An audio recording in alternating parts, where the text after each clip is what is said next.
Good evening, everybody, and welcome to Newcastle Presents Culture Shock. I'd like to welcome to the stage our wonderful hosts for the evening. Please give a warm welcome to Charlie Charlton.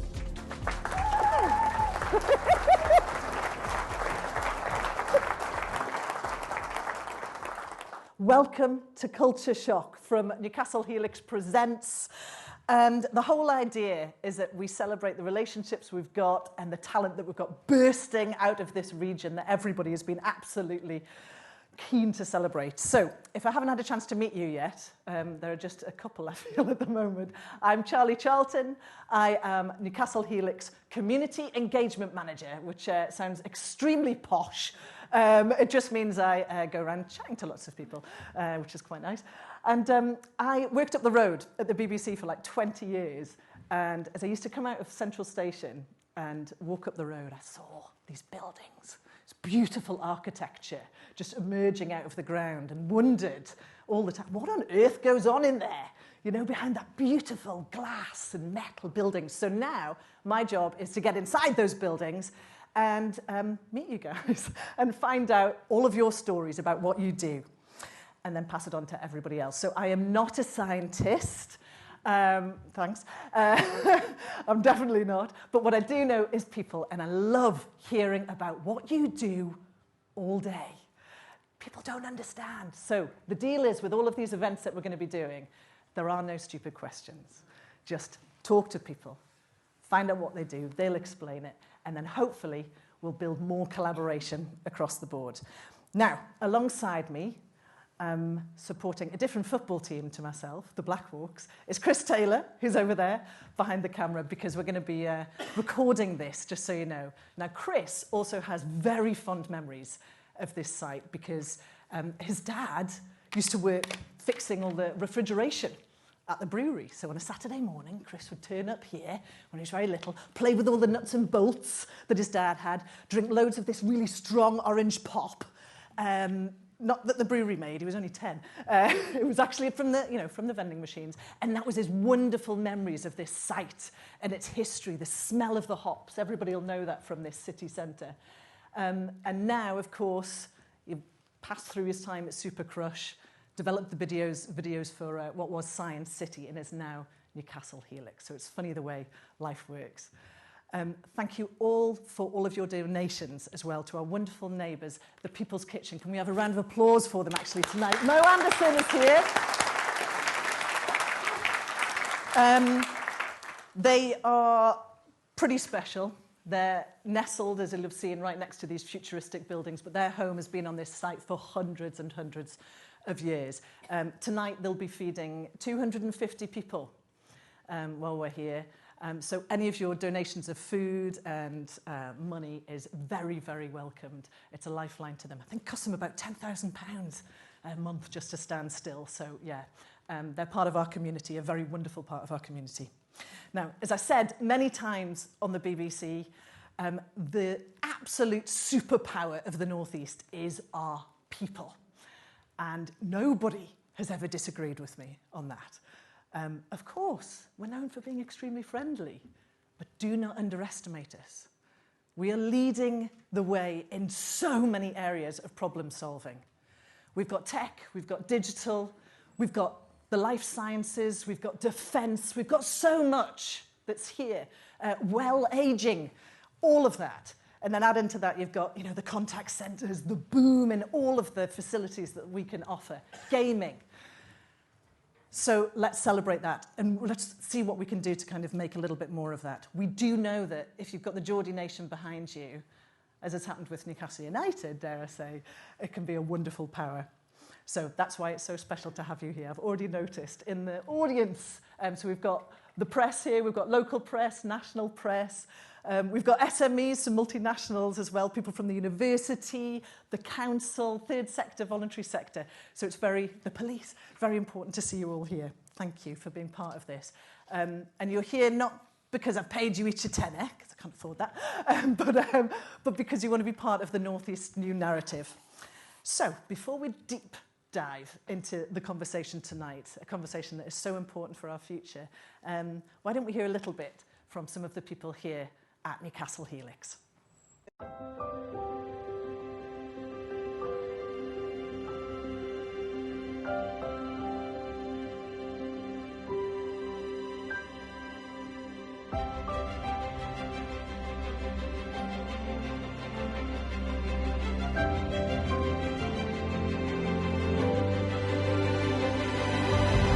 Newcastle Helix is for the early birds.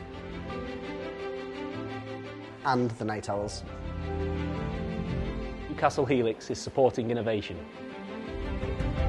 Newcastle Helix is a great place to collaborate. It's a home for growth. Is state-of-the-art labs. Newcastle Helix is a perfectly timed opportunity. Newcastle Helix is ambitious. Newcastle Helix is central to inclusion, diversity and progress. Newcastle Helix is helping to power the city. Newcastle Helix is not a building. Newcastle Helix is the people. Newcastle Helix is the stories. Newcastle Helix is a development of 9 completed buildings with more to come. Newcastle Helix is a community. Is for people of all ages. Is where our university meets our city. Newcastle Helix is for the next generation. Newcastle Helix is our playground. Newcastle Helix is a big happy family. Newcastle Helix is the future.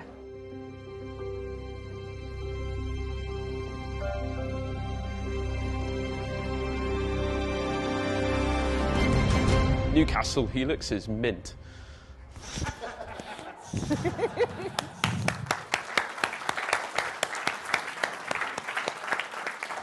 Thanks to everybody who took part in that video. There are a lot more of you. You'll be thinking, oh, there was like a name check, right? Like, oh, I saw you in it, I saw you in it. So there's loads more recorded, and we'll be putting all of this stuff out online and on our social channels. Yes, we are in the Catalyst building, which a lot of people have commented is absolutely beautiful, one of 9 on the site. It's the most accessible building. They say in the north, I don't think there's anything better than this, you know? You can see all of the signage is dementia friendly. You'll notice all the curved edges on everything, so it's all very comfortable to be in. The braille as well as you head up the handrails. This is a place for everyone, and all of our conversations are for everyone. Now, as a proud Geordie, there is nothing I like better than when I meet people who weren't born and bred in Gateshead like me, but actually moved here and feel just as passionate about the region and its people. It makes me feel absolutely brilliant. So let's meet one of those people. It's John Seeger, who is the site estate director. There we go, formal title here for John, at Newcastle Helix. He isn't from this area, but he knows it extremely well, and has been very proud to take part in this. But there is one question everybody wants to know, John, and it is, what on earth is happening on this site? So welcome, John, to the stage, everyone. Thank you. Thanks, Charlie. Well, hi, I'm John Seeger. And my story to impart on you tonight is a story about ambition and potential for Newcastle Helix. As Charlie referenced, I'm an import. I moved here just over 22 years ago. I've spent most of that time working on public-private regeneration partnerships, very similar to Newcastle Helix. Delivering a project like this is all about scale and timing. This takes years and years to go through. It's all about creating the right level of enthusiasm and momentum that will take us through, and we're partway through that process with Newcastle Helix. On a physical level, it's really easy to describe what it is, a 24-acre site with 9 developed out buildings. But on a civic level, it's so much more than that. It's called Helix, which is an ever-developing idea around a core axis. And in that case, the master plan. And on that master plan, we've delivered 3 fantastic office buildings, the Core, the Lumen, the Spark. now home to SMEs through to multinationals. And every week we hear stories about new people coming to join us on the site. The biosphere, full of lab space, literally full. We now have a waiting list for that building. The Frederick Douglass Centre boasts a 750-seat auditorium. The District Energy Centre, which is providing heat and power to the site and wider still, and at the same time lowering our carbon footprint. The Urban Sciences Building, home to the Urban Observatory, a fantastic asset for the city. And then the unique little building behind us, which looks like a tent, called The Quay, which will soon be home to our own estate hub. It's what we've got more to come. The Moxie Hotel at the front, the cool bit of the Marriott brand. Behind me, 1- and 2-bed apartments for young professionals or people coming to the city. The Biosphere behind there, the Biosphere 2, the Biosphere 3. I might have said there's a waiting list for that, so new investors coming onto the site for that. At the top of the site, up to 400 homes, 2-, 3-, 4-bed apartments, maisonettes and townhouses, all developed with a real communal feel. And really importantly, the Future Homes Initiative, which are delivering about 70 apartments, which have been designed specifically to deliver homes which are capable of a full life cycle of anyone who lives there, which is absolutely brilliant. And it's our job to tell everyone about the most amazing things that are happening on this site and will happen on this site. It's about highlighting the opportunities. It's about creating the potential for collaboration. It's about making the place. But the place isn't the hero of this story. It's just its trusty sidekick. Without it, none of this adventure would be possible. But the hero of this story is the people of the city and the city itself. And if Newcastle Helix only ever exists as an oasis of talented people whose aspirations and opportunities never have any impact on the wider city, then we will have failed. And it's our job to highlight that and make sure that everybody's aware of that. And if we do that right, we've got the spark, the catalyst. We have the key to unlock all of that. And anything is possible in the future.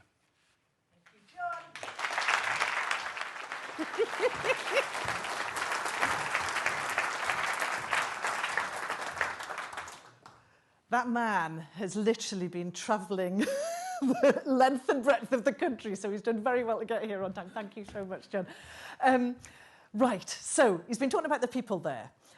There is something quite particular about the people here, because you'll have noticed that you've got Newcastle City Council, our partners, Newcastle University, a partner owner of this site. So they have, and also tenants, a little bit of a different situation. And we also have Legal in General. So you've got these 3 groups together making it all operational. But having the university on this site, having those researchers, the academics and everybody tied in with the businesses is something that is super, super unique.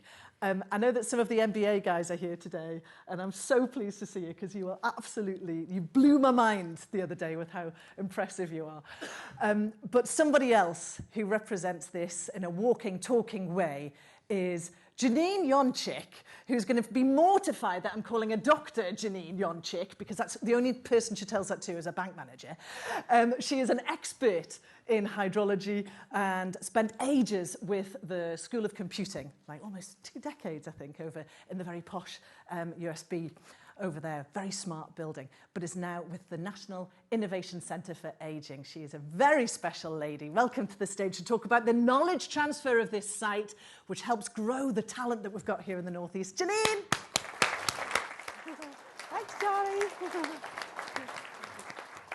Hi, everyone. I'm Janine Yonchek. I was actually at the School of Engineering, but I'm quite happy to be associated with the School of Computing also. So I've been at the university for over 17 years. I'm currently the Internet of Caring Things Programme Manager here at the National Innovation Centre for Ageing.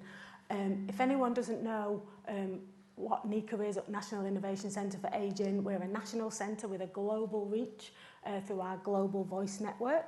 And we work with businesses to bring products and services to market that help people live better for longer.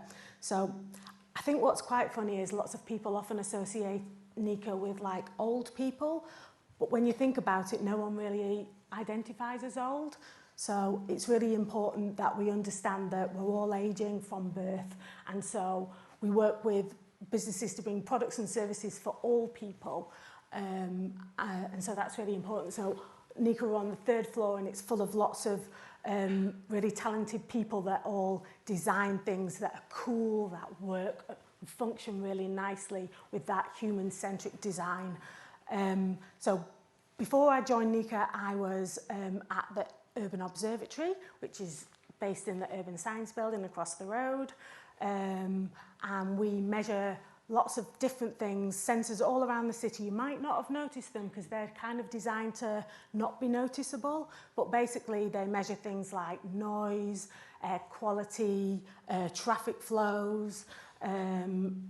What else do we do? We even did bees, including the lumen bees, which sounds quite funny. I think people have a funny vision of putting instruments on bees, but actually we just measured the hive. And it's like a great biodiversity indicator. I was actually, I think, the first person that actually moved into the Urban Science Building. And so it's been really wonderful being on this site for, it feels like a moment, but watching all these buildings spring up and watching all the people come and seeing this kind of like wonderful ecosystem developing of all this. And I think knowledge transfer is the key, and it's basically a massive melting pot where there's all these opportunities to speak with a wide range of people, some people from an academic expertise, the students, and also the businesses. So everything's grounded in like real world issues and challenges, so it's not just some lofty academic research. What's really important for the university is that our research has a global impact, but it's also equally important that it has a local impact. And one of the things that was really important about Helix was that our research was visible and accessible to anyone and everyone, which is why Helix is part of like a living lab. And if you've not explored the National Green Infrastructure Facility, I really go and take a walk down the street. There's some wonderful things where you can see science in action, so you can see all those engineers and scientists. There's actually a big swale where we can simulate a flood wave and look at different methods of slowing, storing and filtering water. So it's really exciting to see science in action. And really, I think the overall message is kind of like scientists, engineers, we're just people. We sometimes have crazy hair, but we sometimes have test tubes, but not always. So that's it.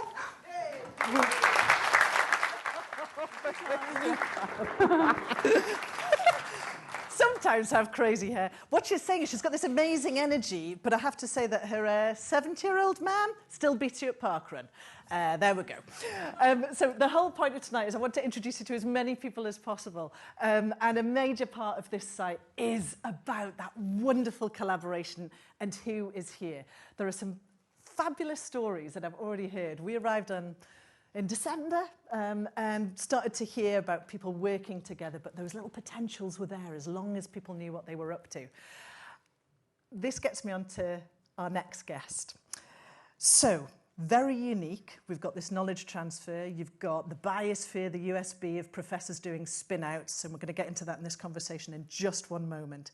But you also have the opportunity for businesses who have managed to scale up on-site and have done it so well. SoPost, do you know SoPost?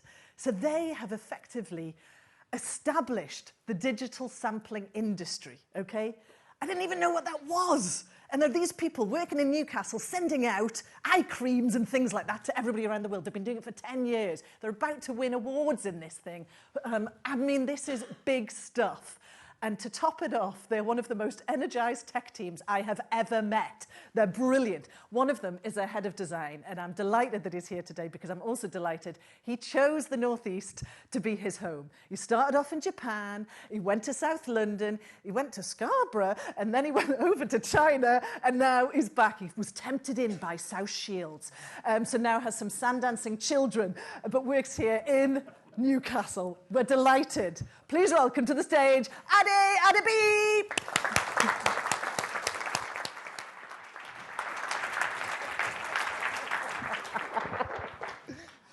That was complete lies. I'm not from, I mean, I've been here for 10 years, but, you know, I'm the head of design at SoPost. Been there for 2 years.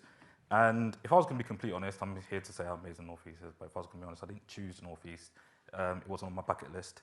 I didn't really know much about it when I, you know, was growing up. Just knew about Biker Grove, if I was going to be honest with you.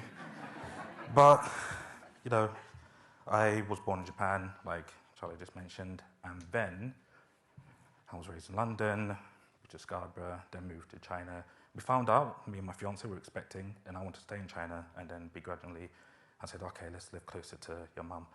And then, if you really want the truth, here's the truth. And then I was like, all right, cool, let's just move to this place. And I was like, South Shields, like, what is that? It sounds sounds like a spell.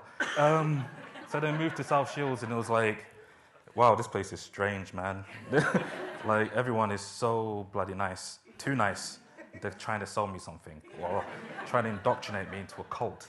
10 years later, I'm either part of the cult, or they're just generally nice people.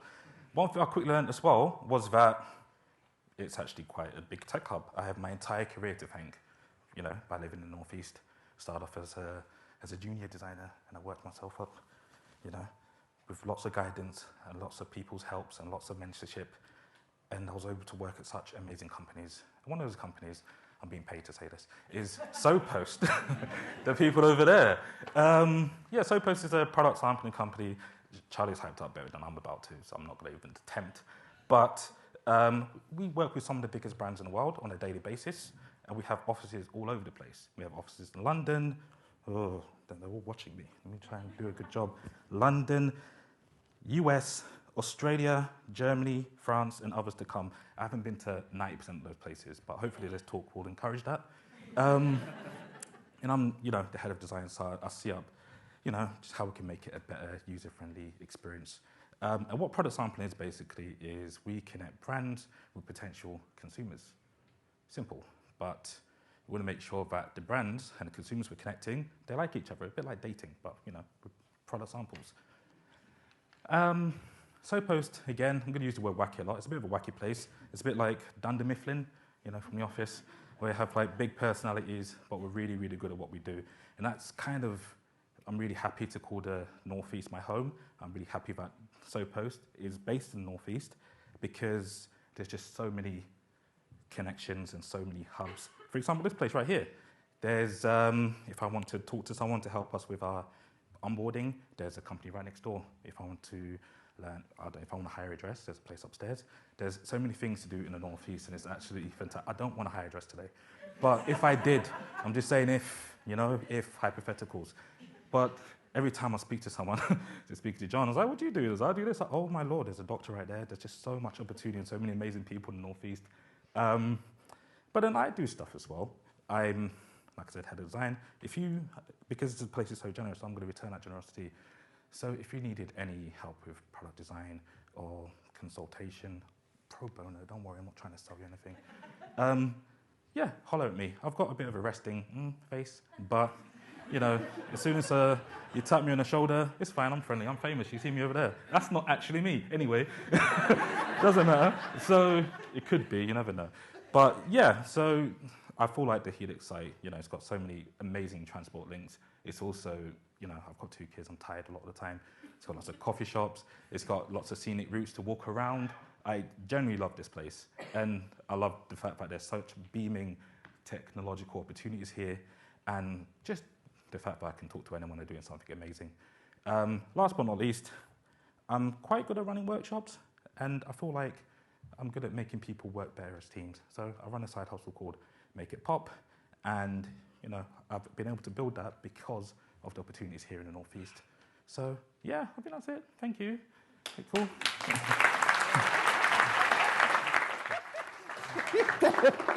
I've never seen that resting face.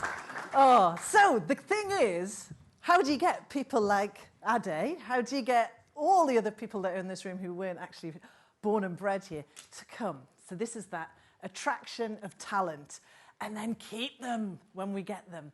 And this wonderful, you know, that whole brain drain we used to talk about. So let's get in to the big conversation about work culture.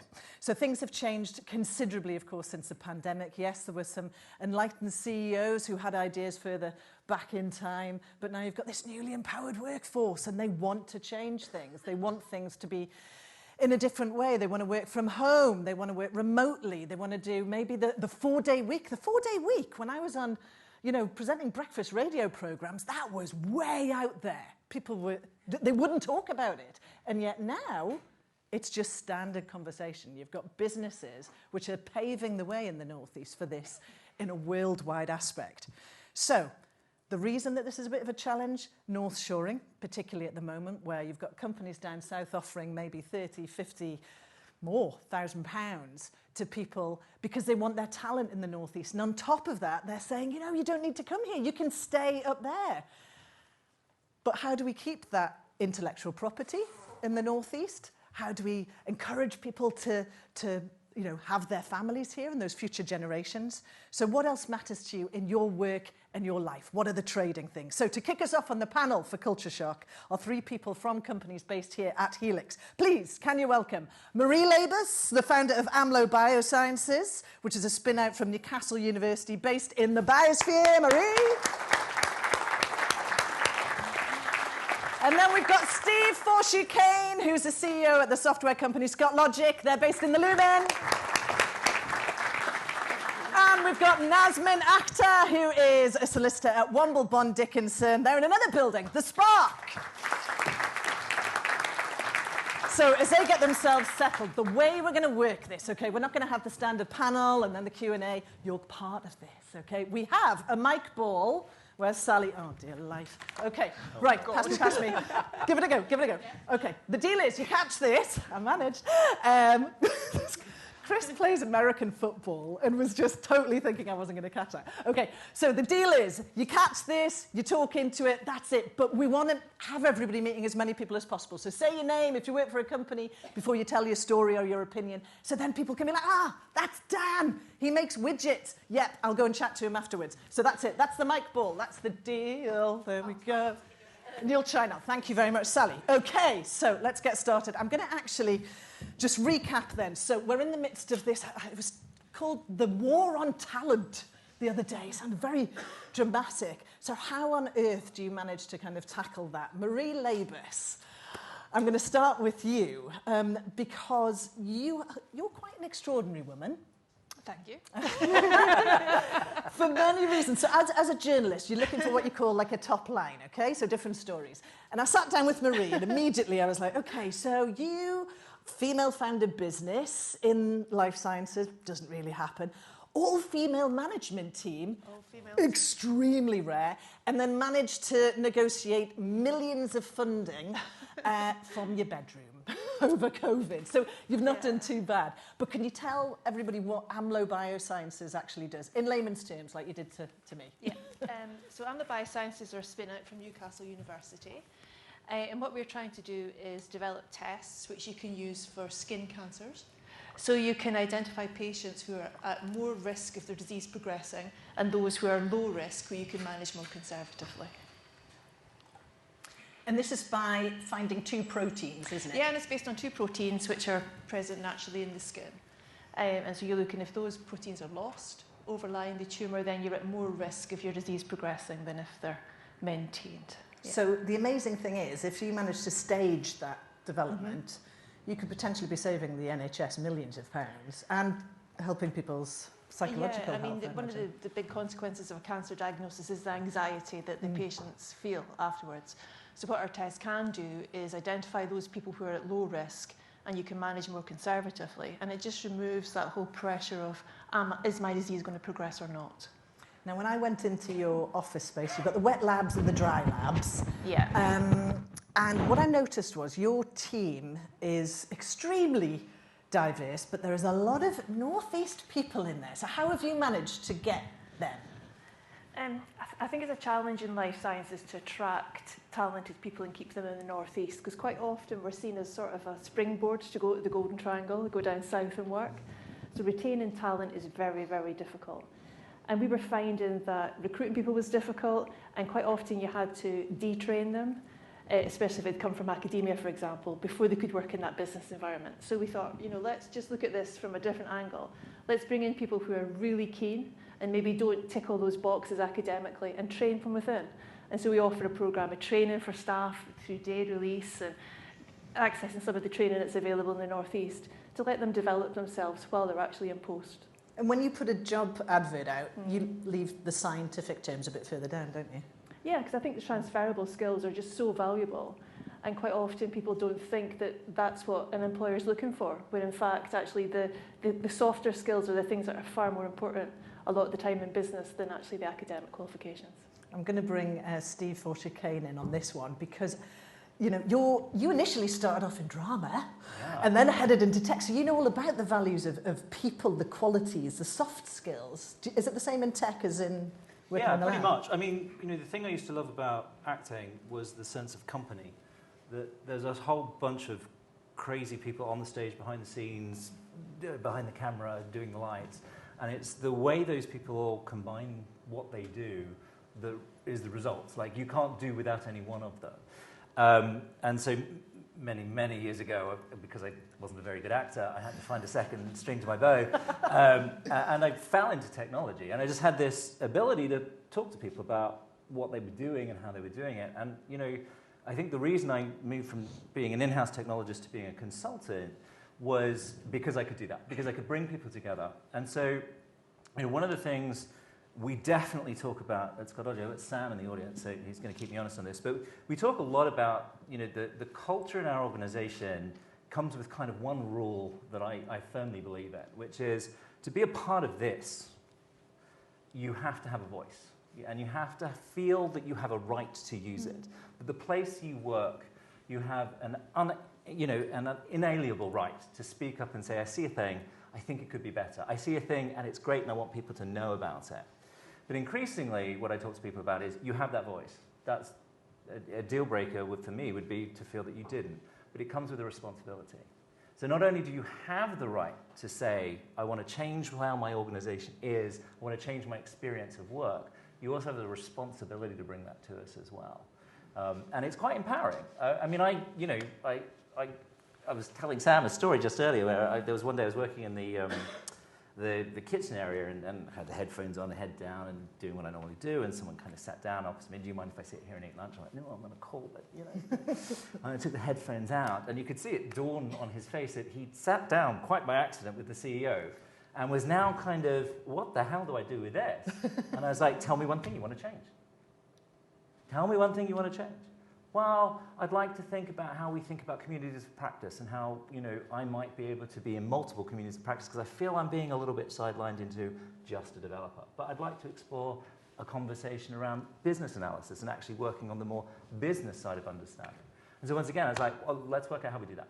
Because that sounds like a really good idea. A consultant who can think not just my role, but many roles, is a better consultant for me. Wow.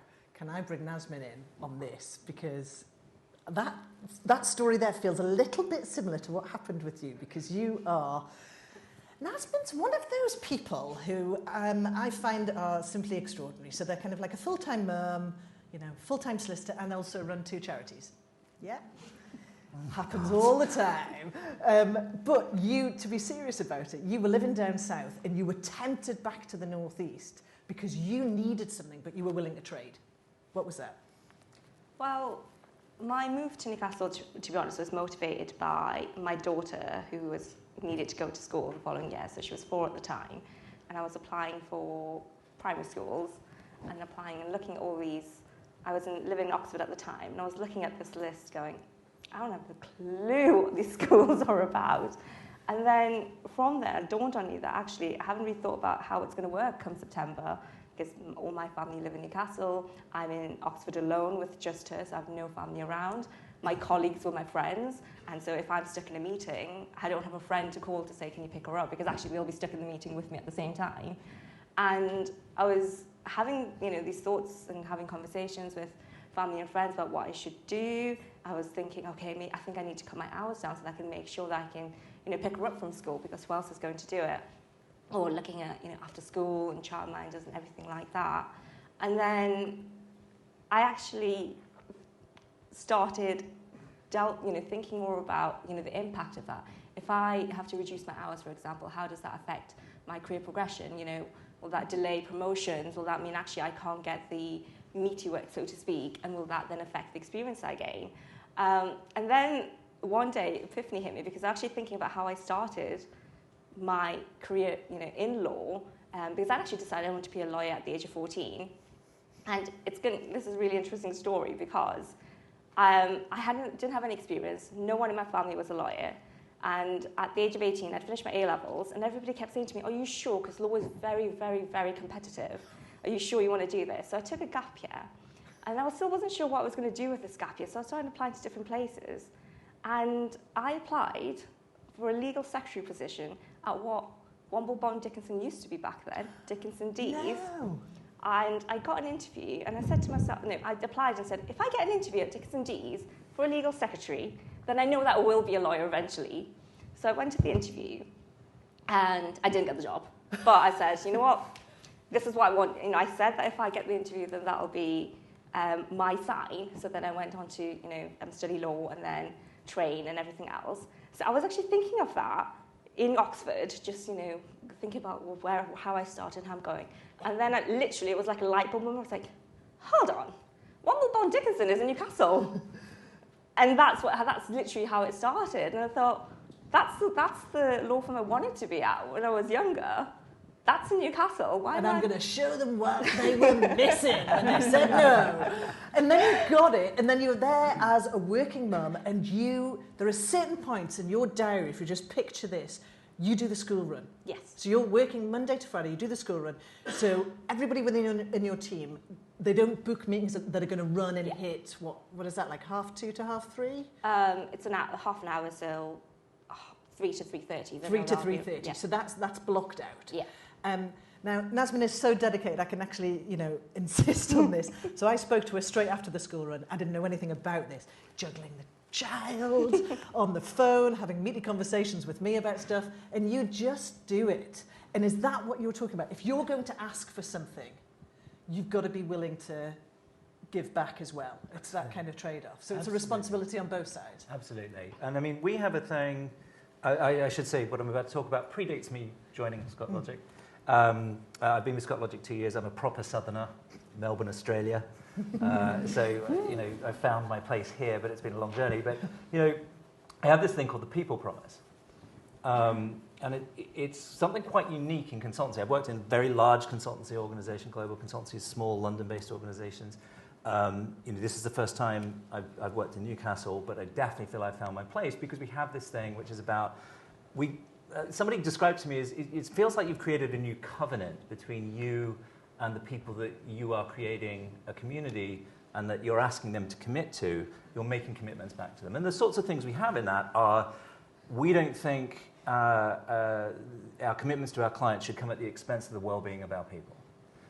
We don't believe that our ability to suggest the right technology for our clients should in any way be informed by commercial partnerships that we have. That we always suggest the right thing for the job. We believe that consultants shouldn't be expected to work overtime because somebody has done some poor planning somewhere. And I've worked in organizations where the deal was very one-sided. I remember early in my career, Monday morning, there's your plane ticket. We'll see you home on late Friday night. I'm sorry that you don't get to see your family all week. And that's just not the deal these days. That's just something that we don't believe actually brings the best people to work. But there is a responsibility. We ask for people to make a commitment to us as well, to remember that we're in a service industry, that our clients must come first, that we must always be striving to do the best things for our clients, but that there needs to be a new flexibility in that, recognizing that people that turn up every day as their full self give their full self. And I think that's the deal that we're learning. And the People Promise kind of enshrines that as this kind of commitment that we're making to our people. What about the balance of working from home, remote working in the office? What is it for you? So it's very flexible at Womble Bond Dickinson, and it is pretty much focused on the individual needs. So there's no prescriptive, you must be in this many days or this many hours. It pretty much is what each individual thinks would work best for them. So some days, I work from home and some days in the office, and there's no set day where I'm expected to be, and it really is, okay, does this day work for you? And then I'll be in on that day. And what I also love about the office itself as well is that a lot of time and investment has gone into creating different workspaces that also suit different working styles, different needs. So we've got silent rooms, we're open space, we have little pods I absolutely love being in because I can just hide in them and then come out again. We've got various working spaces, and I think that's actually amazing because it's not just a case of, oh, you've got the option of working from home or working from the office. They've actually really thought about, okay, what will work best for you to perform to your true potential, so even and though all of that's been made available. Because that'll have cost a fortune. Yes, for a I'm company sure it has. to do that, investing in office space like that. But you think it's worth it because you're then making a happy Absolutely, workforce? absolutely. I don't think there's any person who would go into the office and not think, actually, I can't work here, I need to go home, I need to go and work in a different space, because there is something for everybody. And I think that's the most important thing about it, that the entire plan, the entire strategy behind this new office has really put people first, really thought about the needs, intersectionality of experiences, everything that might be required, and thought, what can we do to help our employees, not just to come into work and do their job, but to feel like they want to come in and do the job and feel happy being here. Now, you're in a job where you could do some stuff in the office, do some stuff at home, and then you're out seeing clients. Yours is slightly different because you've got the lab space. Yeah, we've got a blend of staff. Some staff who are solely office-based and some who are doing virtually full lab. But we do operate blended working, so most people will have a day at home a week to catch up on paperwork type thing. But I do think it's important that we do spend time together in the office, because that team building, that team cohesion and that feeling you're all going for the same goal is really, really important. But we do blended working, and if someone needs to go further because they've got childcare or parent care or stuff, that's absolutely fine. Because you have to trust your staff to want to perform for you, and if somebody doesn't perform, they'll not perform in the office, they won't perform at home either. Where they are is not going to make a difference. I don't want staff to stand over with a stick or the carrot to make them work. You want people who want to work because they're driven for the culture and the ethos that your company has. But if you were in a company where everybody was refusing to come in, they're like, I'm going to come and work for you and I'll be in the office one day a week or even one day a month. And you were thinking, well, no, I feel like there's that human connection and that is way more important. What do you do about that? I think you've got to have these conversations during the recruitment phase and through the contracting, and so that person understands. And we have been asked when we've tried to recruit, and it's been difficult to recruit for a particular role, can I do fully remote working?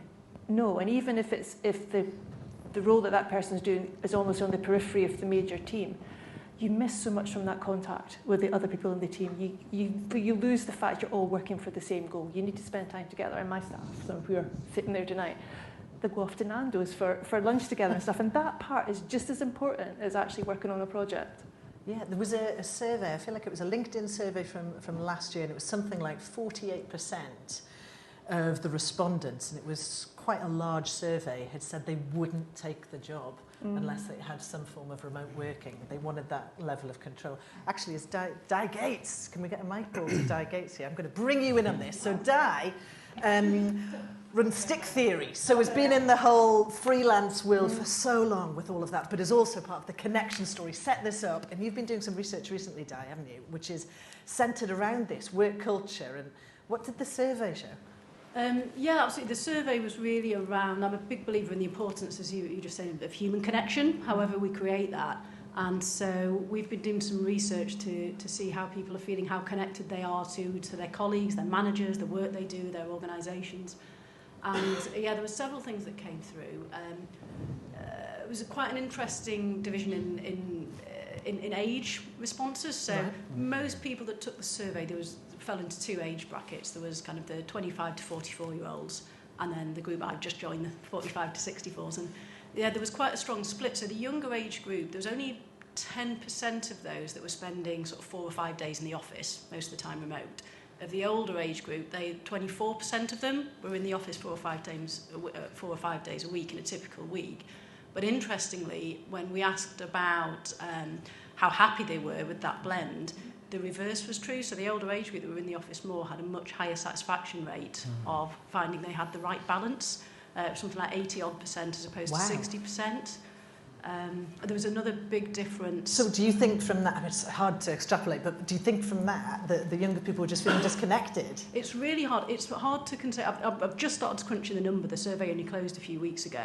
So what I'm interested in is that a difference because kind of us oldies just basically feel a bit more satisfied because we've been around the block a bit and that's that? Or is there a direct correlation between the amount of time in the office and that sense that is the right combination? But yeah, it's interesting. There's another big division. We asked people whether or not they had people management as part of their role.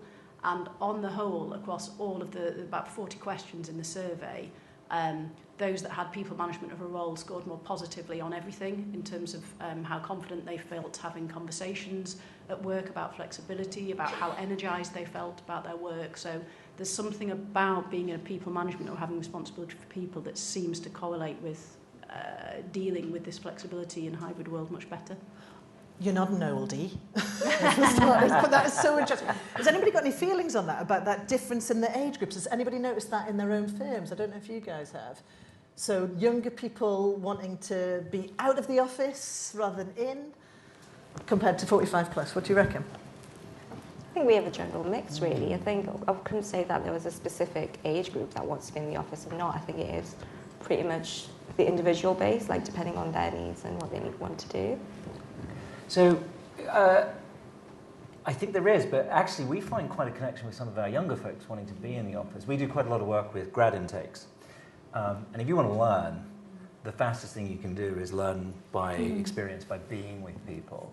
And so, I've just welcomed our latest cohort of graduates in, and they kind of swarm, and it's great to see.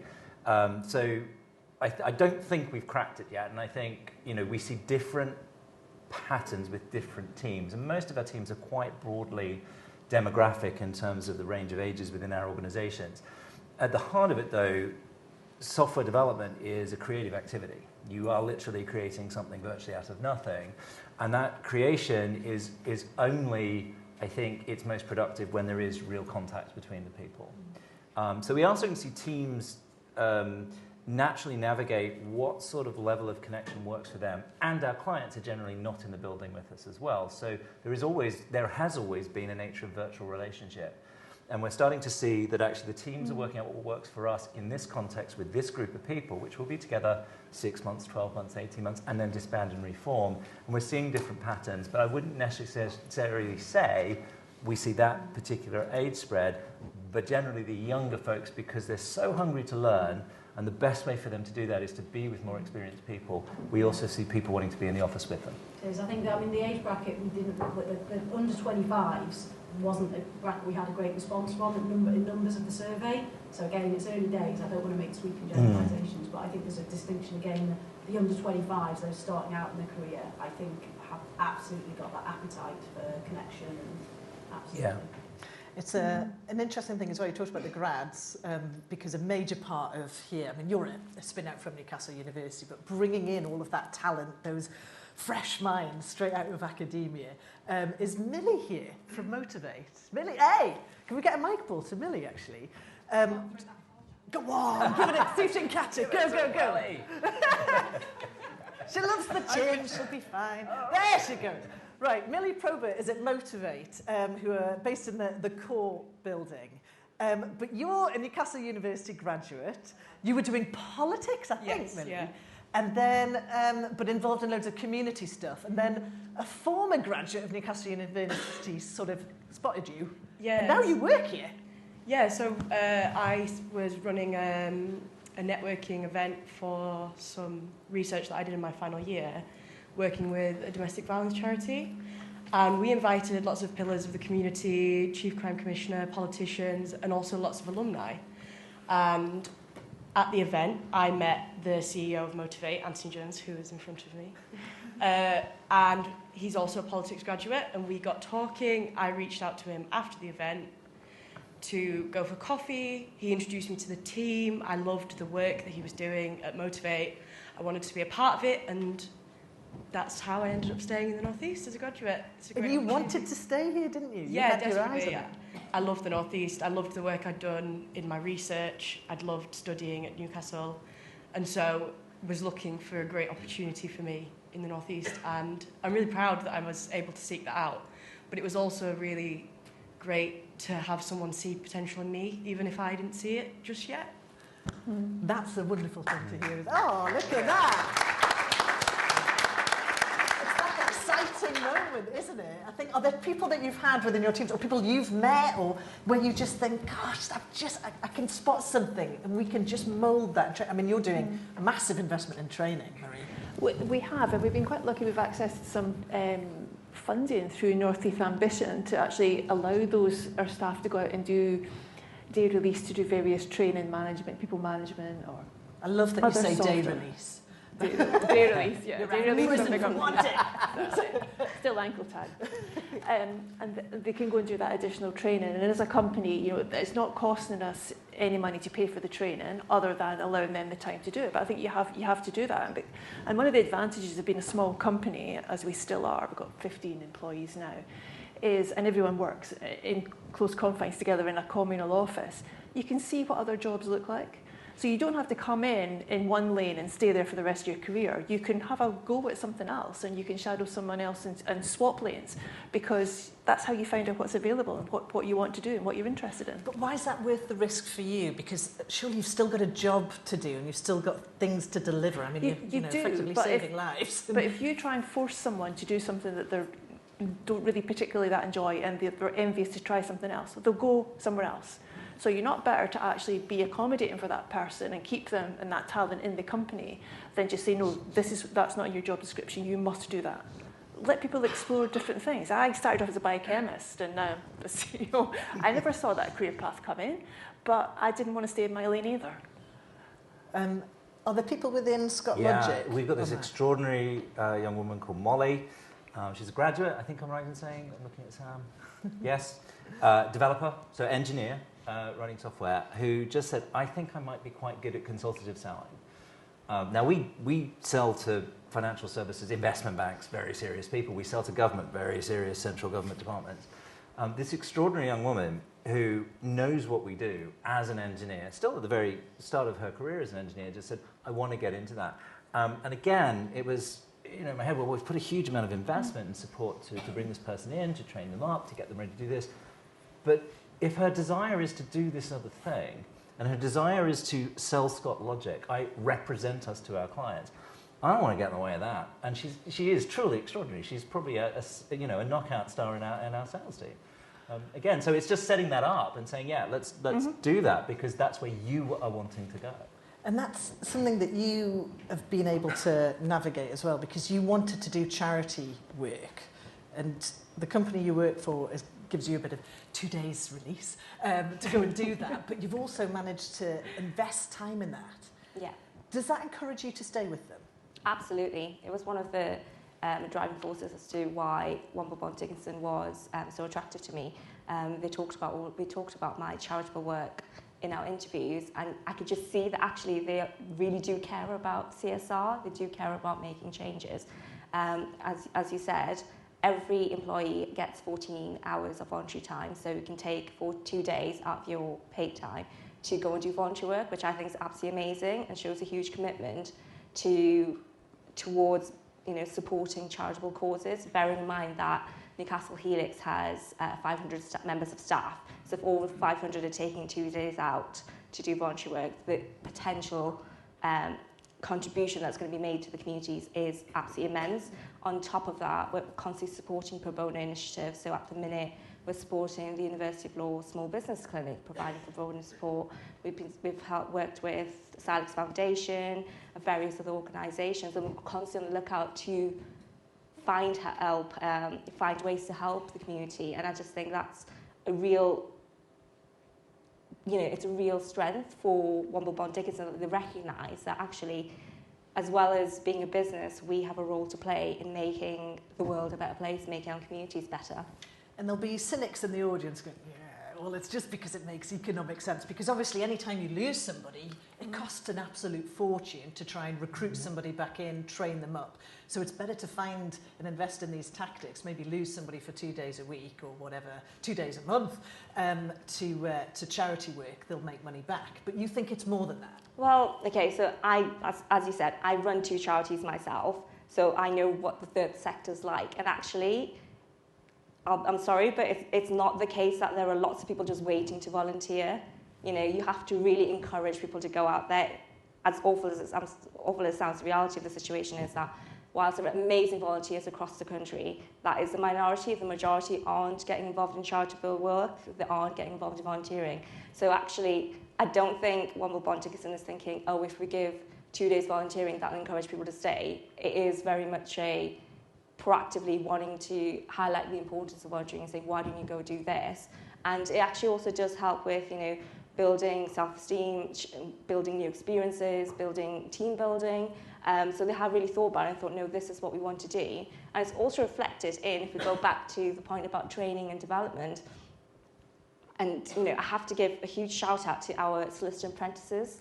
They're absolutely amazing, and the talent that they have and the work they do is just phenomenal. And what I love about One Will Bond Dickinson is that there is a commitment to diverse routes into law. So it's not just law degree, LPC, training contract, solicitor. We've got chartered legal executives, we've got licensed conveyancers, we have the apprenticeship route. We look at everything. In fact, I'm an example of that. I didn't take the normal route. I did the law degree, then I did the bar course, then I did the SILEX, and then I did the LPC to be a solicitor. So I don't know if many people have done that, but I'm one of the probably few people that have done barrister, chartered legal executive, and solicitor. But I think your point there about, and that's that ESG thing that was coming up before, so this environmental social governance aspect, and younger people in particular are very bothered about this. I was hearing the other day that people were going for jobs. This was up and down the country. It was tech recruitment. There were 3 people sitting around the table and were chatting about tech recruitment. And they said, bar none, that they had come across people who would get to a certain stage of the interview so they'd feel a little bit secure, and then they would ask about, things to do with the company, potential people that they'd worked with, contracts they'd done, things that they'd done with the building, environmental aspects. And if they didn't tick those boxes, they were walking away from those jobs. It wasn't just something they were saying, they were acting on it as well. You set up the Altitude Foundation, an entire charity. It's Colin here, Colin Ferguson, who heads up the Altitude Foundation. This charity angle, is that, what can that do for attracting and keeping people within a company? I think in the first instance, you're probably asking the wrong person, because I think Steve and Sam would have a view on that. But I would say that where we see ourselves sitting in that particular equation is we have a very clear mission. So at Altitude Foundation, our purpose is to support young people from socioeconomically disadvantaged backgrounds into careers in digital and tech. And one of the ways that I see that operating is by talking to corporate partners, because we can't do it alone, we can't do it by ourselves, we've got to do it in partnership.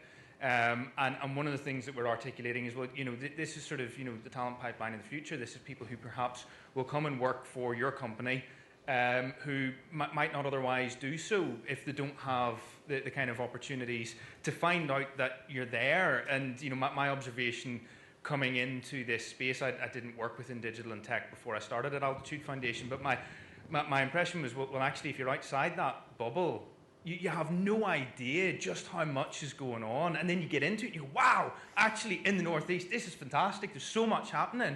But there's kids that I'm talking to on an almost daily basis who aren't aware of that, who might say to themselves, well, there's no point in me considering a career like that because I wouldn't be able to do it here in the Northeast. And one of the things that we're doing at a very simple level is just saying those opportunities are there. And then we're saying to people that we work with in Scott Logic and elsewhere, to go and talk to these kids, let them know that those opportunities are there. You're looking to, build your business, you're looking to, expand and grow what it is you're doing, and we can help you to get there.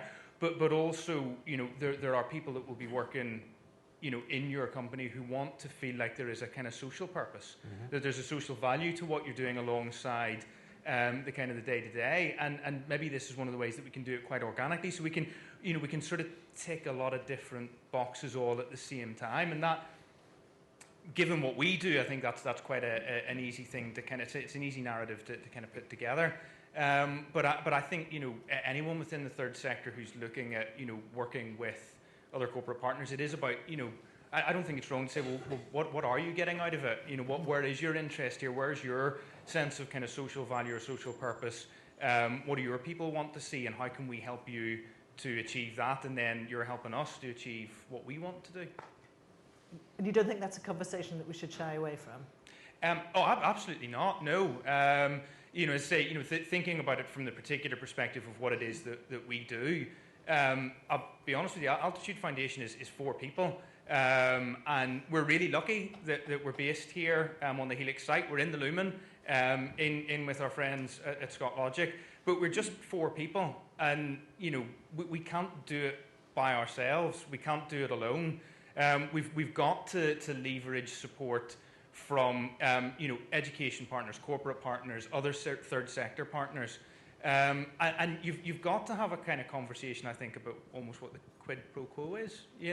Like, this is what we want. What do you want? How can we find a meeting of minds that means that ultimately, for us, our target beneficiaries are getting what they need, and maybe you, for your talent pipeline, to say for the way that we're looking at, we can work with young people long before they're seriously considering what kind of career they might be doing in the future, but at the point at which you're looking for, a new grad intake, maybe some of those people will have worked with Altitude Foundation, a number of years ago, and will say, yeah, that's the kind of thing that I want to go and do, because they wouldn't have otherwise considered it if they hadn't had the opportunity sort of opened up to them. Thank you very much, Colin. I mean, Charlie, I'm not a tree hugging. Well, I am a tree hugging hippie. There is a very commercial angle to this relationship, which is the future employees I'm going to want to hire here in Newcastle are going to be some of the people that Colin's working with. I had a client, I was talking today, very excited about a new client in our office today. He said, oh, by the way, we support the work that Colin does with Altitude Foundation. They were like, oh, that's really interesting to us. We're struggling at certain points in our graduate hiring program. Could we have a chat to them? I was like, yes.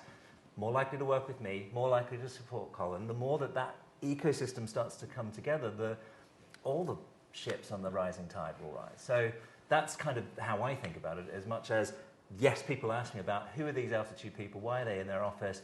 It creates a conversation that... Be kind about Colin. Yeah, no, but who are they, what are they doing? And it is part of our recruitment process where we talk about the impact that we want to have. Part of our mission is about creating opportunity for our clients, for our employees, and for some of the people that Colin works with. In that wider community. Yeah. There's also, we mentioned a bit earlier about that knowledge transfer on the site, and you've got the university graduates and so on. And I said I went to the MBA programme. Is Kenny here? Where, Kenny! Oh, okay. This man here, Kenny Olatoa, there. Right. I'm going to completely embarrass you. So I was matchmaked with him, basically, for a conversation. And he just blew my mind. So you'd been in Nigeria, you'd worked, I think, in India, and then you were over in the US. Yeah. This guy was offered a fully paid scholarship to do an MBA at MIT. And he said no. And he wanted to be in Newcastle instead. This is the man. And the reason that you did that, Kenny, was what? Why did you choose Newcastle? Yeah, well, I'm going to give you the refined fashion of it. It wasn't really that easy. I just edited it. So, yeah, because, prior to that, I was in San Francisco for like almost 8 years. And, I lived close to Stanford University. I have friends there. And I've seen it all. And I was looking at something, it's close to what Steve has been saying. Like, you just know you want something more than the glamour, the everything, right? I spoke to one of the doctors in Newcastle University, and I felt like she hit a nail on the head. I felt like I connected to this place. And it was a risk at first. I would just wanted to give it a try. Maybe it will work, it will not. I wanted to come here, see for myself, then probably go back in the next 3 months. But I've been here for months, and I think I'm going to grow hold here. That's what we want to hear. I like what everybody is saying. The opportunity is boundless. Like, the people I've met in this 4 months is really, people are nicer here than everywhere I've been. And people are open. And I met this gentleman, it's as if we've known each other for years. And we just met like a couple of hours ago. And and for the Uber driver, talking to me like my brother, I was like, oh, what's going on? Like, just like, how they say, I was like, maybe he said they're trying to initiate me. Like, something's going on here. But so, back to your question, what really, that at that point, that decision for me was because I wanted something new. I wanted something fresh. Then I heard about Newcastle Helix. Then I got on YouTube, watched all those videos, what people were saying, and coincidentally, I worked for the last 4 years with an IT consulting company in South San Francisco in the Cove. The Cove was a place just like Helix, almost about, I think, 25 to 30 life sciences. And when I heard life sciences, it just became natural for me to want to be in that environment. So that was actually what made it. The people, what I heard about it, the opportunities that I know will be here because, I mean, you live in San Francisco, in the Bay Area, you know, anytime there is academics and the industry and converging, magic happens. I've seen it. Magic happens. So I was like, okay, this is another Silicon Valley. I'm going there. And since I've been here, it's been wonderful. Trust me. Well, we're glad and meeting you is a highlight of that, too. Oh, Kenny, I feel it. And that is when the magic happens. I mean, you've got a spin out from the university, and that kind of... what is the benefit of that to your story, do you think? We don't just have the university involved, we have our local NHS trust as a shareholder in the company as well. So it's really like the three partners together for the academic research and then the hands-on patient and then the company in the middle just bringing it all together to develop the test. I think actually having that environment with these different people with different ideas and different ethoses feeding in really just makes the magic happen. And it's having that bond. I mean, we've got people here from Newcastle hospitals as well. I'm just thinking about that benefit, actually, that Kenny mentioned there. Richard? Yes. Can we get a mic brought to you? Okay, so Crowdhouse Energy. So they are also on the Helix site. You're quite keen on getting the brain power of these academics, aren't they, into your business and the benefit of that? Yeah, I mean, we've actually just started conversations with the business school about how we can do some internships. So we're relatively new in this story. We kind of just started. We're on that journey, but we're really looking to capitalise on the talent that's here. You work in photovoltaics, don't you? Yes. Yeah. But you could potentially bring these MBA students, get them to do some research for you about your future markets, free. Yeah. And then maybe take one of them on as a job. I mean, that's pretty good. You make me feel a bit guilty, actually. But no, it's an interesting thing. It works. It's symbiotic. It works for both of us. We get some research of a European market, and they get to work on that as part of their course. That sounds pretty good, actually. Mm-hmm. And I think that the guys that run the District Energy Centre, I think Kirk was saying that they help plan some of the last reports that they do in the final year. So it's real life. It's kind of like, because that's about the transition, isn't it? You can do everything in theory, but unless it happens in practice. Thank you very much. Don't feel guilty. That's great. Well, I do now. Is anybody else who'd like to add anything to this conversation? Because there is one thing I was wondering about a little bit before, because we've talked about the balance of working from home, working remotely, and that tie-in. How does everybody feel about the 4-day week? The 4-day working week, so you've got people who you're going to be paying 5 days, but they're only going to be working technically 4 days. Steve? So we're a service industry. I think it is something I'm very keen to explore from our point of view, but it has to work for our clients. And most of our clients are not there. We charge our product in time, and most of that is the billable day. So 4 billable days versus 5 billable days is a direct hit to my bottom line. And so we've got quite a lot of work, I think, to talk to the industries that we operate in about how it's about outcomes. It's not about the hours, it never has been, but hours are the mechanism by which we bill our clients. And so kind of squaring that circle is something that we've got to do, and clients have got to move with us. It's not something we can do on our own, I think, in our particular industry. What about you, Marie? Very, very similar. I mean, because we're a small company, a lot of our functionality is one person deep. So if that person's not in on day 5, that function doesn't happen. So I think that's a real challenge to us. I think as you get bigger and build that critical mass thing, you do have some redundancy in the system where you can actually absorb that lack of activity in one day. And a lot of the lab-based things, you can't just say to your cells that you're incubating. You just have to wait till Monday, guys. If they need fed on a Friday, then they have to be fed on the Friday. So I think it's a lovely idea, and it's something we'd like to work towards, but there are challenges associated with it. Is there anybody here who's tried out the 4-day week? Is there anybody? Can we get the mic ball over here? I believe that's Edward Twiddy. Am I right? At and back. Right, you are like the poster child for the 4-day week, Edward. Yeah, Where's the proof it works? We're still very early days, but yeah, we're there. We introduced it. We did a trial that was sort of 9 months long, and then we've written it into contracts now. So everyone's on a 4-day week contracted, and it's a 34-hour week. It's not 37 and a half down to 34 over 4 days. We, I guess, were more able to do it than perhaps some others are because we'd started our customer-facing teams on 4 days on, 4 days off from the very first. So they were used to that motion? Yeah. So we still are a 7-day-a-week customer-facing team, 8 till 8 window customer service, and that's maintained. So we were in a position where actually we could think, who are our proper clients? They are still getting a 7-day-a-week service, and the teams that have been working with our customers have been doing that for 6 or 7 years before we even began to think about 4-day week. But now everybody does, and that means having that conversation with our partners, with our contractors, about what that means for them and consequences for them as well, of course.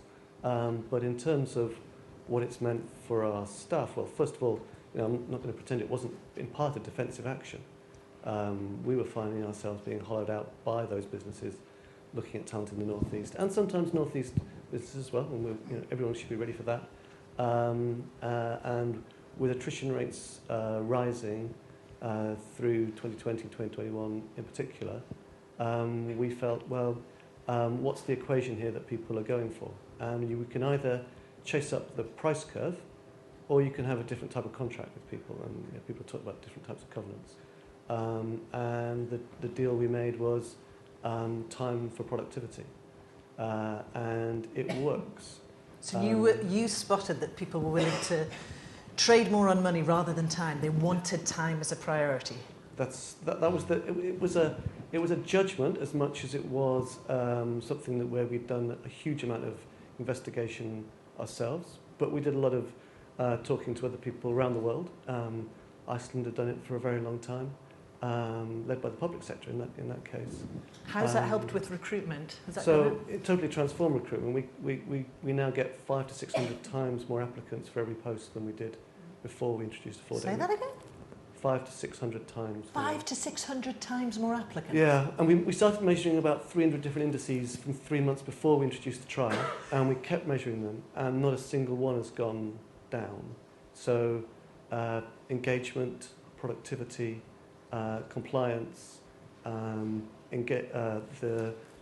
all our customer indices. So we're now unique in having. We've got a net promoter score as a bank of plus 87. Banks don't get scores like that. In fact, very few businesses manage to do that. Is this convincing you otherwise? No, it certainly wants me to go and have a conversation. Does that make sense to you? Actually, it does make sense, and it does. I think it will work for some and not others. And I think the point I wanted to make was that we do need to remember, like, obviously, yes, we need to have a conversation with clients, but also think about individuals and their differing needs. So Womble Bondings, for example, it is something that we're considering or just take into account. And we have a diversity inclusion recruitment network, which is a specific network for the recruitment team where different networks, so our women's network, our disability network, all feed into.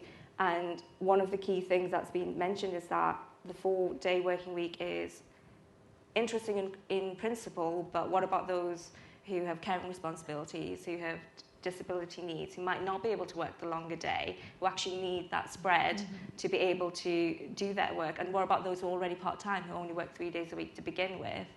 How does it work with them? So, Edward. Oh, you don't hand him it.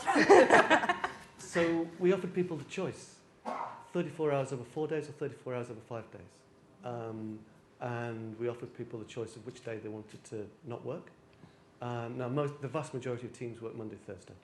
But there are teams that work Tuesday, Friday, and there are teams that decide we need cover. So like the PR team will have cover on a Friday. We can't say it again. We've beaten every single expectation. We've had our most profitable period, so it hasn't affected the capacity of the business to lend, which is how we make money. It hasn't affected the capacity of the business to take in and manage our customer base, which is mostly our savers. It's boosted. We've had the record 3 last months in terms of all our numbers. So 5-star app gained in the last 6 months. 5-star on iOS and on the Google Play Store. 5-star on Trustpilot, unique amongst UK banks. A 5-star Trustpilot. This is why you're the poster child for it. Okay, Yeah. so all the arguments there. So a lot of it seems to be down to choice. I know we're running tight on time here, so I just want to say a lot of that, if we talk about that moment for it's about time, what would you do with that extra day, or what do you personally want to do with that time?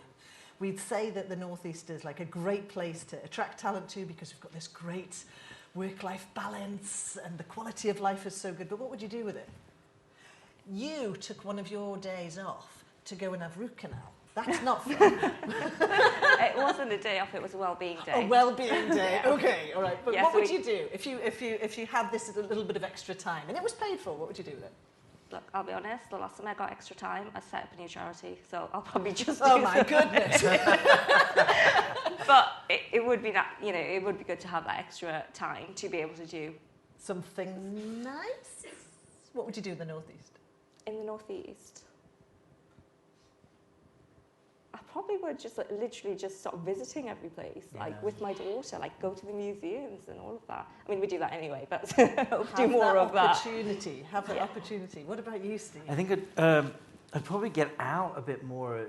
This is the first time I think I've met so many people from the Helix all in one go, and I don't feel that I necessarily get the time to do that all the time.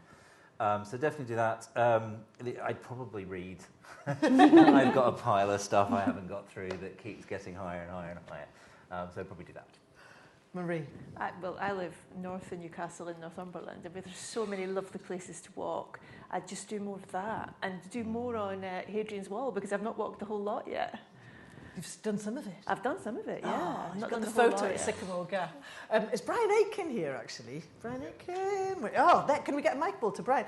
So Brian used to be editor of the Journal. Throw. And didn't you have a thing called 100 Reasons to be in the North East, wasn't it? 100 Reasons Why It's Great Up North. Yeah. Yes. Yeah. What would be your top 3, Brian? My top 3. Ask me another.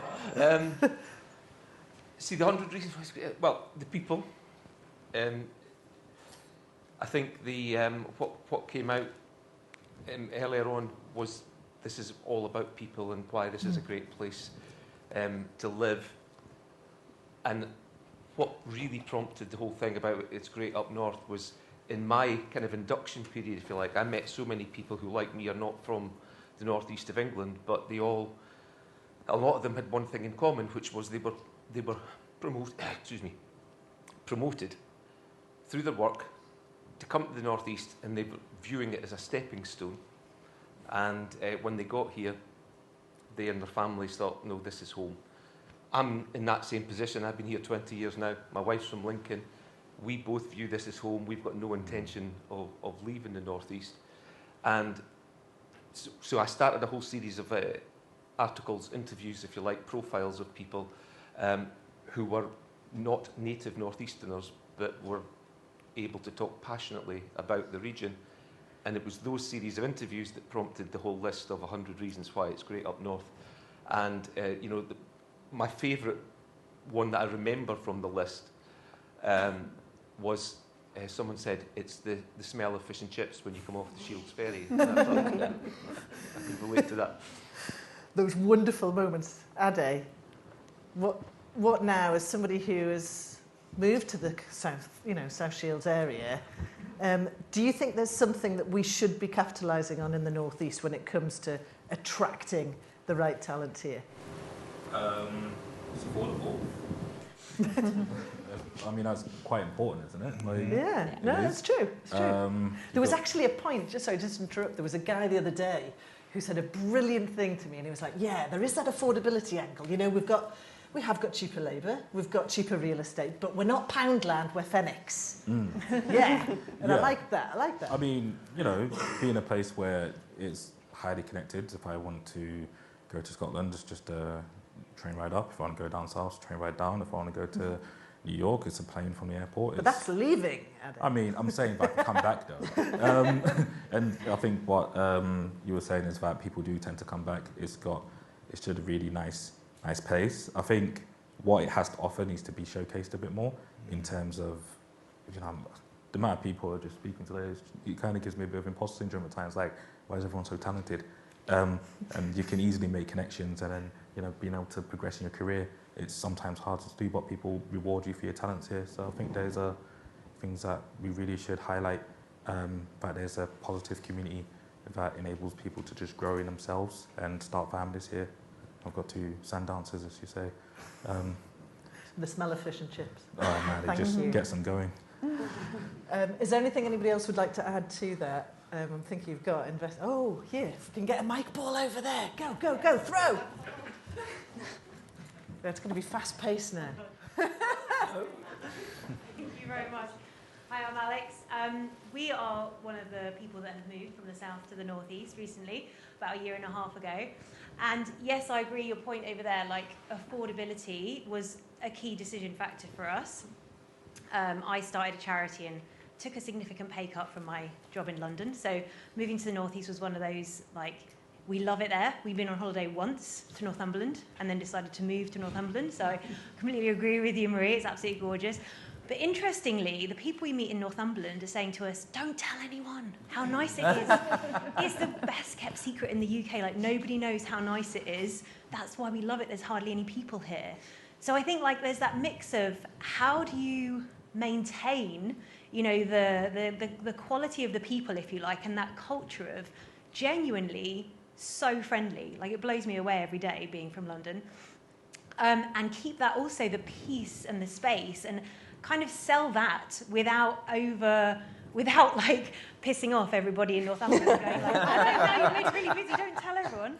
So no, I love it here, and I don't regret for a second moving here. The people are so friendly, and I feel like it's something about that culture that, especially if you're from the southeast, which is where I'm from, it feels less competitive. People want to help each other, and that has got to have value to it, hasn't it? It's quality of life value. So yes, you can have a successful career, you can buy a nice house that actually has a garden. You know, we used to live right next to the M25, so living here and having the space and the peace, the beaches, it's amazing. So yeah, I am a total advocate, but the rest of the world doesn't know about it. So how do we get the message out there? Any thoughts? Final thoughts on this one? Di? Oh, Di! Don't.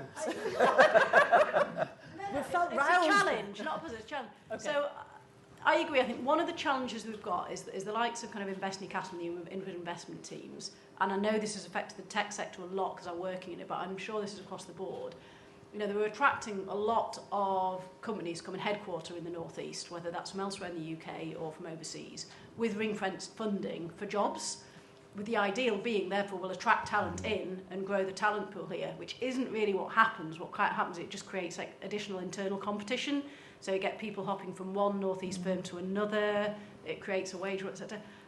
When those deals are happening and companies are being attracted from elsewhere to be headquartered and taking on a 250, 300 headcount, that's the point at which there has to be, I think, some terms which, yes, absolutely, will assist you in funding these roles, but X% of them have to come from elsewhere. We have. That's the point. How do we do that? How do we make it? How can we? Because yes, we can attract people. Because you know, in theory, we can. You know, it's a cheap place. But people aren't doing that. They're staying where they are, commuting in the week. How? That's the point to do it. How do we do it? Past that, just a few people along. Guy Curry is there, coincidentally from that organisation. Right, Guy, thoughts?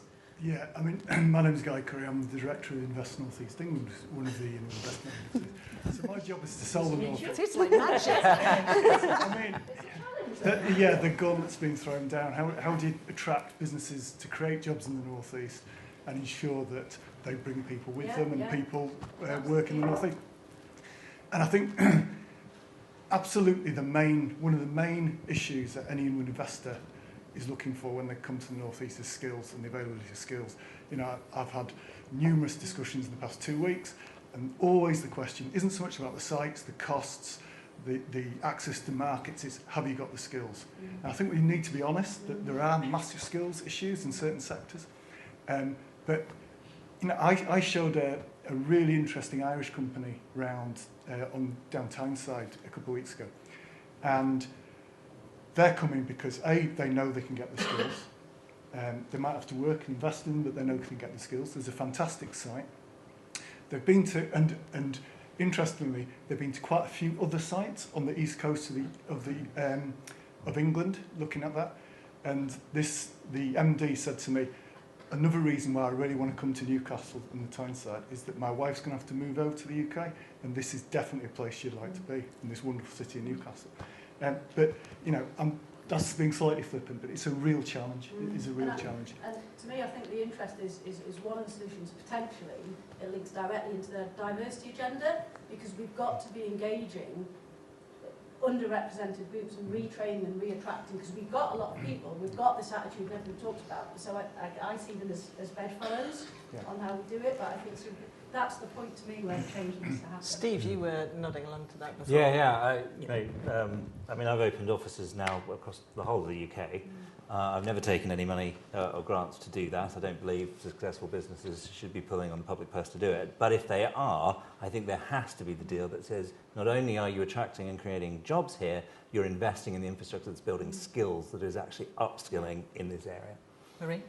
Yeah, and I think you need to start even earlier with that as schools. So I've started doing something with the LEP, going into schools to try and encourage people who are interested in STEM, especially girls, to see what sort of jobs are available, rather than thinking a science job is standing at a bench pipetting into a tube. There's so many other options, but I think you need to start at that grassroots and show people what are possible, so that people are thinking, that's where I want to go with my career, that's how I want to develop my skills. Thank you so much. I've been given the time to wind up. So can we keep this conversation going out there? Thank you to everybody for getting involved. I know there are a lot of more stories here. Okay, I'm going to say thank you to our panel. Okay, to Marie Labus from Amlo Biosciences, to Steve Frosh UK of SquareLogic, to Nazmin Akhtar of Womblebond Dickinson, also to John Seeger, to Ari Adabi, and to Janine Johnchek as well, please. So, we've got a few more interesting conversations to have here. I love that. We're going to have more of these events where we're going to get straight into this kind of panel discussion with the audience. So if you've got any tricky questions, of course, we love them. And we get started, because it's the only way that we can kind of actually find answers and raise those challenges and get to grips with them. We have a lot more coming from Newcastle Helix Presents. That'll be the banner. So we've got events. There's one in April. They're called Brain Food. They'll be during the day because you guys asked for them during the day. Free food and free drink. So guess what? You got them. So we've got more of those on the way and some podcasts and so on. Thank you so much for coming here today. Please keep your contributions going as well to the People's Kitchen, because they really do appreciate it. They're just our neighbours over there. And being part of Helix, Chris and I would love to thank you for all of your support in growing this Northeast conversation and the narrative that we have here. This site is fabulous. And there's so much talent here and wonderful people. Thank you, and see you soon. Take care.